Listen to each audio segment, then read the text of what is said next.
cilat janë format farmaceutike të përdorimit. Së pari, mund të përdoret një infuzion, një çaj bimor 2 deri në 3 gota në ditë. Mund të përdorim një vaj bimor, mund të përdorim ekstrakte bimore dhe një krem. Le t'i shohim më konkretisht.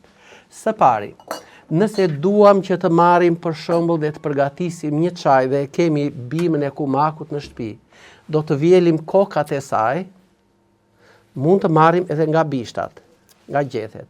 Por, le të themi, nga kokat neve marrim afërsisht 3 deri në 4 lule dhe i zjejmë afërsisht në 250 ml ujë.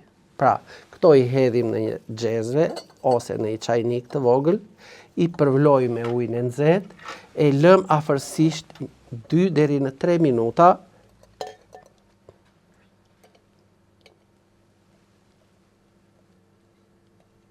Çfarë mund të vëmë re? Në qoftë se petalet janë të njoma, të freskëta, si tashi, atëhere, ky përvëlim i këtyre bimëve duhet të zgjas 10 deri në 15 minuta. Nëse duam që t'i vlojmë, do të vlojnë afërsisht 2 minuta, e lëm bimën përsëri që të ekstraktohet, pra 10-15 minuta dhe njëkohësisht të ftohet, dhe ky çaj do të jetë i gatshëm për t'u përdorur. Një përdorim shumë të thjeshtë dhe praktik mund ta kemi kështu. I marrim gjethet e tyre, marrim petalet e luleve, për shembull, mund t'i vrasim kështu derisa të krijojmë një si mas, si pelte, dhe këtë brum, këtë mas, neve e vendosim mbi plagën që mund të kemi në trup. Pra, e quajmë se u ndodhem në natyrë, e marr këtë, e shtyp, e vendos te plaga dhe e mbajmë në këtë mënyrë 10-15 minuta. Ato efekte që unë i përmenda më sipër, edhe në këtë mënyrë, kjo do t'i japi në organizëm. Le të vazhdojmë më tutje. Një çaj që mund të përgatitet nga njerëz të ndryshëm. Për shembull, gjithmonë duke marrë për bazë edhe problematikën që ne duhet ta përdorim. Për shembull, nëse kemi një individ, një femër e cila ka dhimbje gjatë ciklit menstrual, atëherë, çfarë mund të bëjmë? Tek ky çaj që neve përgatitëm me këto lulet e kalendulës, pa diskutim duhet të shtojmë edhe një dorë me lule bishtamithi. Dhe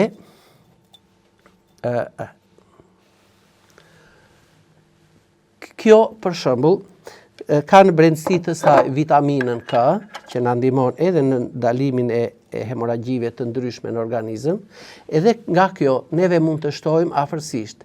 Pra, lulet e kumakut, 2 deri në 3 lule nga lulja e bishtamithit dhe ky çaj pihet 2 gota në ditë. Si do të përdoret?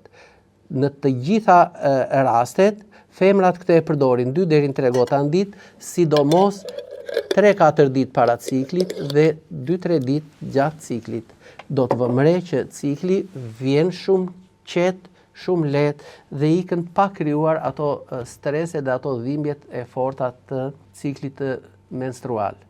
Pra, thjesht vetëm me këto të dy bimë, femrat mund t'i përdorin afërsisht 5-6 ditë, 2-3 ditë para ciklit dhe 2-3 ditë gjatë ciklit. Nëse duam që të përgatisim një çaj bimor, i cili të përdoret edhe për irritimet e lëkurës nga jashtë, duhet kemi parasysh që mund të veprojmë në këtë mënyrë. Për shembull, duhet të dimë që ato çka e ka një bimë, nuk i ka një bimë tjetër. Ato fitokimikate që ndodhen tek kumaku, nuk ndodhen tek tërfili i kuq, për shembull. Po aq sa qetëson, për shembull, kruarjet dhe rigjeneron lëkurën tërfili i kuq, nuk mund të na e kryej kumaku. Ama ato veçoritë cikatrizuese, mbyllje, plag, puçra që i ka kumaku, nuk i ka, për shembull, lulja e tërfilit kuq. Pra, nëse ne do përgatisim një triad në një përzierje të një çaji bimor, do të vëmë re që fuqia vepruese e këtyre bimëve mbi organizmin, mbi lëkurën, nuk diskutohet që do të jetë më i madh në organizmin tonë. Për shembull, praktikisht për mykun ne mund të veprojmë në këtë mënyrë. Nëse kemi kruarje sidomos midis gishtave të këmbëve, ose të duarve, ose në bark, ose në pjesë që mbulojnë me djersë, ne mund të veprojmë në këtë mënyrë. Marrim 1 litër ujë afërsisht, kështu, hedhim në të afërsisht 4-5 lule kalendule kumaku.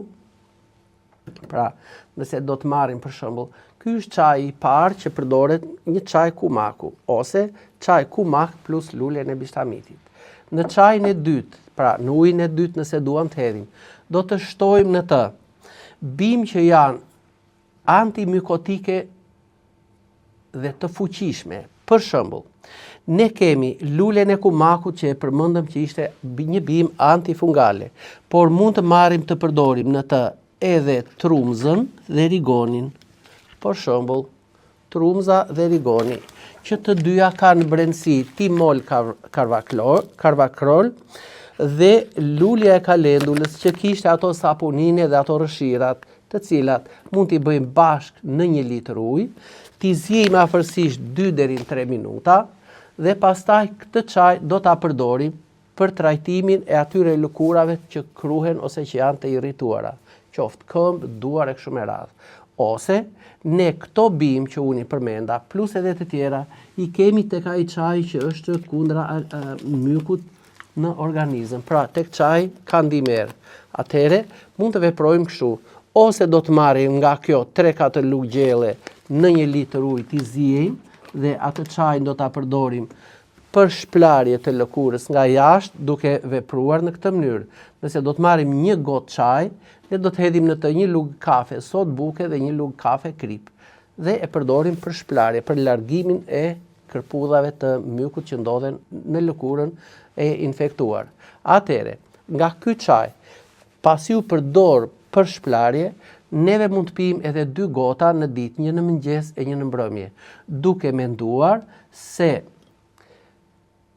kur ne prekim këmbën, dorën e irrituar, mundet që patjetër spore nga kërpudhat ne mund t'i fusim në gojë dhe mund të na zhvillohet myku në organizëm, duke na dhënë kështu her pas here shenja të një diareje në organizëm, një çrregullim dhe spazma në stomak, në zorë. Atëhere, këto mund të jenë shenjat e mykut. Pra, përdorimi i çajit të kalendulës me rigonin, me trumzën, qofte ose dhe direkt këtë çajin antimykotik për kërpudhat e jashtme në dorë dhe njëkohësisht për t'u pirë 2 gota në ditë, do të vëmë re që do të na qetësojë të krojturat dhe zhvillimi i kërpudhave të mykut do vi duke u ngadalësuar.